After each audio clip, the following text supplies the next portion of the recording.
गोरेगाव मुलुंड जोडमार्गाच्या चौथ्या टप्प्याला मंजुरी देण्यात आलेली आहे। चौथ्या टप्प्याला स्टँडिंग कमिटीने मंजुरी दिली आहे। मुंबई पालिकेचा ड्रीम प्रोजेक्ट म्हणून प्रकल्पाची ओळख आहे।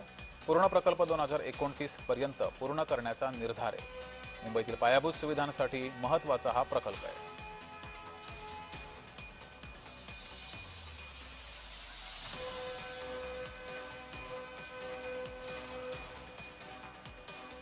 पूर्ण प्रकल्प हा 2029 पर्यंत पूर्ण करण्याचा निर्धार आहे।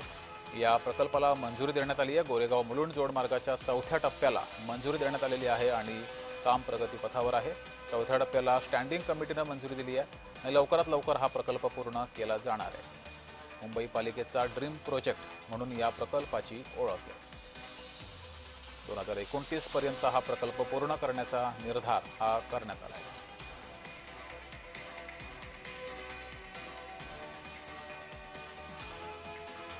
गोरेगाव ते मुलुंड या जोडमार्गाचं काम 2029 पर्यंत पूर्ण होणार आहे। पालिकेकडून याला मंजुरी देण्यात आली आहे। स्टँडिंग कमिटीने मंजुरी दिली आहे। चौथ्या टप्पा आहे आणि या चौथ्या टप्प्याचं काम 2029 पर्यंत पूर्ण करण्याचा निर्धार हा करण्यात आला आहे।